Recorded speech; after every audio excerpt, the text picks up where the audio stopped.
Sekarang kita akan belajar menggunakan harfus syarti yang diikuti fil madhi.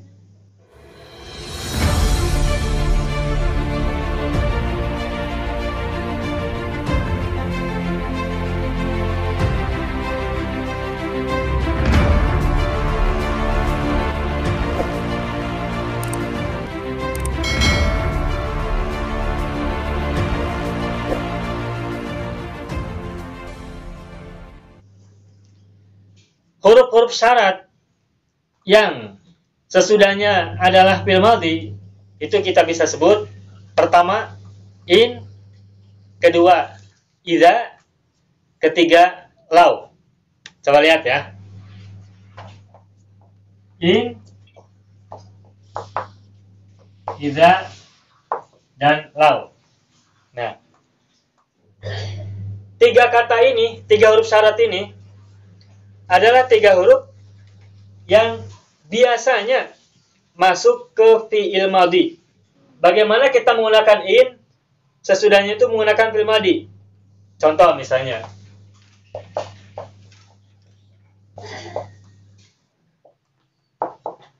In tanaza'tum fashiltum.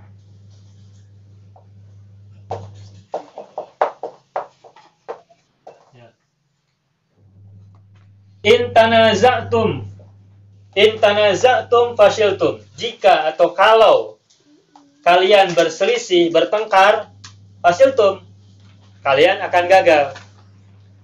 In tanaza'tum fashiltum, in takhayyaltum nadimtum. Jika kalian berhayal, niscaya kalian akan menyesal. In takhayyaltum nadimtum. Jika kalian berhayal, niscaya kalian akan menyesal. In tanaza'tum fashiltum. Jika kalian bertengkar atau berselisih, maka kalian akan gagal. Kalimat in tanaza'tum fashiltum ini terbuat dari dua unsur kalimat. Pertama kalimat syarat, yakni tanaza'tum. In tanaza'tum, kalau kalian bertengkar atau berselisih, berarti kalau kalian bertengkar ini adalah kalimat syarat. Fashiltum, dia kata fashila fil badinya. Demilnya antum, fashiltum. Nah, fashiltum ini adalah jawab, cuma tidak menggunakan fa jawabannya. Sedangkan huruf fa ini adalah fa fi'il. In tanaza'tum fashiltum. Kalau kalian bertengkar, maka kalian akan gagal. Nah, tanaza'tum adalah kalimat syarat, sedangkan fashiltum adalah kalimat jawabnya gitu. Setiap ada jumlah syarotiyah, kalimat syarat ya, maka tentu akan diikuti oleh jumlah jawabiyah, jumlah jawaban, kalimat yang bermakna jawaban. Nah, ini contoh setelah in menggunakan fil madhi. Dan kalau jumlah syartiyahnya fil madhi, maka sesudahnya pun menggunakan fil madhi biasanya. Meskipun kalau kita udah terampil, bisa saja setelah fil madhi ini jawabannya tidak menggunakan fil madhi lagi. Contoh nih. In dhahabtum ilal madrasati fa fiha ustadzukum. Kalau kalian pergi ke sekolah, maka di dalamnya terdapat guru kalian. Fa fiha itu jar majrur. Jadi bisa. Jadi kalau kita menggunakan in, maka sesudahnya menggunakan fil madhi, jumlah jawabiannya pun menggunakan fil madhi. Meskipun bisa juga setelahnya itu, atau maaf, jumlah jawabannya itu tidak harus menggunakan fil madhi. Boleh isim, boleh huruf gitu. Gitu ya. Terus berikutnya idza. Gampang, di Al-Qur'an kita temukan banyak. Setelah idza itu menggunakan fil madhi juga. Idza jaa nasrullah. Tuh. Jaa, setelah idza ada jaa. Jaa itu fil madhi. Idza jaa nasrullahi. Contoh yang lain, idza waqa'at al-waqi'ah. Waqa'at fil madhi dhamir hiya. Idza waqa'atil waqi'ah.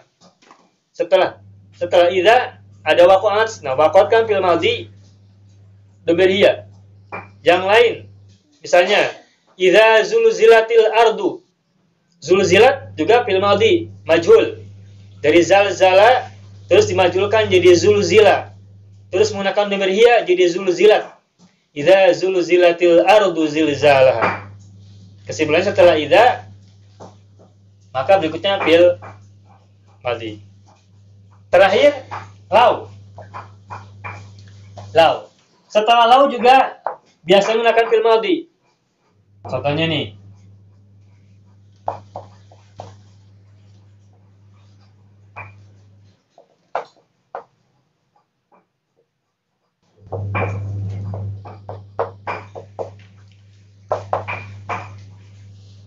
Lau araftumullaha haqqo ma'rifati.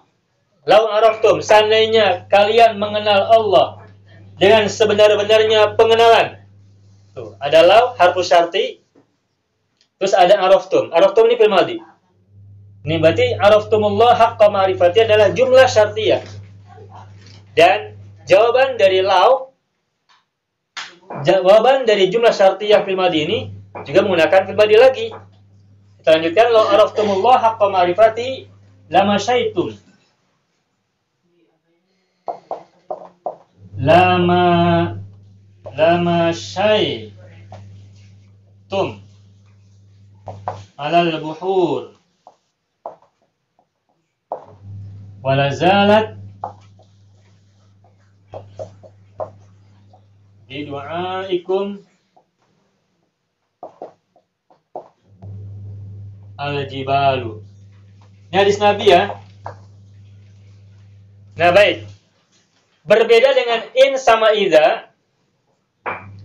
Kalau in sama idza, jumlah jawabiannya kadang pakai fa, kadang tidak. Kalau in sama idza, jumlah jawabiannya, kalimat sebagai jawabannya, itu kadang pakai fa, kadang tidak. Ya. Nah, tetapi kalau lau, pertama setelah lau itu menggunakan fil madhi, terus jumlah jawabiannya mesti diikuti oleh huruf jawab berupa la. La, ini la. Artinya niscaya. Lau araftumullaha haqqa ma'rifatihi lama syaitum alal buhuri walazalat bidu'aikum al-jibalu. Ini hadis Rasulullah, hadis Nabi. Seandainya kalian mengenal Allah dengan sebenar-benarnya pengenalan atau dengan sebenar-benarnya, niscaya kalian akan mampu berjalan di atas lautan dan gunung bisa hilang dengan doa-doa kalian. Dengan doa kalian. Ini hadis Rasulullah. Nah, setelah lau fil madhi, terus jawabannya pun menggunakan fil madhi lagi dan diawali oleh huruf jawab berupa la. Gitu ya. Contoh yang lain misalkan ini populer di kalangan orang yang sedang belajar puisi mahabbah ya, puisi cinta. Lau kuntu ta'iran latirtu ilaiki hubban. Seandainya aku seekor burung, niscaya aku akan terbang kepadamu dengan cinta. Gitu. Itu juga lau setelahnya fil madhi dan jawabannya mesti menggunakan kata huruf jawab la. Latirtu ilaiki hubban. Gitu ya. Nah, terus satu lagi ya. Di sini ada man. Ada lagi huruf syarat berupa man. Tapi man ini bukan huruf, tapi isim. Tapi dia berfungsi sebagai syarat juga. Oh maaf sebentar, ada yang lupa. Ini lau, selain ia disebut sebagai harfu syarti, juga lau itu merupakan atau disebut dengan harfut tamanni, huruf pengandaian. Harfut tamanni, huruf pengandaian. Gitu ya. Nah, ada lagi man. Man ini bukan huruf, tetapi isim, tetapi dia juga bisa berfungsi sebagai alat untuk menyatakan syarat. Barang siapa mengenal dirinya, maka sungguh ia mengenal Tuhannya. Populer kan ini hadis ini ya, atau riwayat ini. Man arafa nafsahu. Man arafa nafsahu. Faqad arafa Rabbahu. Tuh. Man barang siapa arafa nafsahu. Arafa fil madi. Barang siapa mengenal dirinya, maka ada fa, setelah man ada fa, meskipun tidak wajib, cuma sering pakai fa, maka sungguh ia mengenal Tuhannya. Itu setelah man, maka menggunakan fil madi. Meskipun menggunakan fil mudhari juga boleh. Nanti kita akan bahas pada materi tentang fil mudhari ya. Satu lagi ya, untuk kata yang bermakna syarat, yakni ma. Ma. Artinya apa saja. Setelahnya pun menggunakan fil madi. Contohnya gini. Ma ra'aita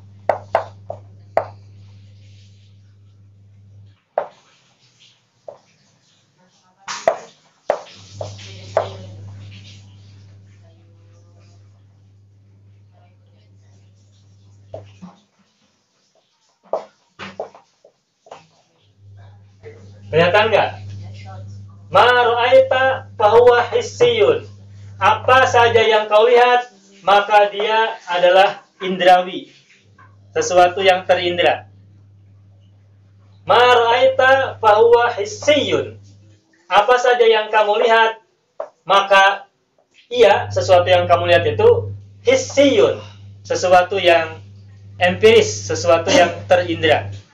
Nah, ini juga maknya adalah syartiyah. Dan kata sesudahnya menggunakan fil madi, adapun jawabannya bisa fil madi, bisa bukan. Bebas ya. Nah, ini saya contohnya kalimat jawabnya tidak menggunakan fil madi karena huwa hissiyun ini huwa mubtada hissiyun khabar. Itu ya.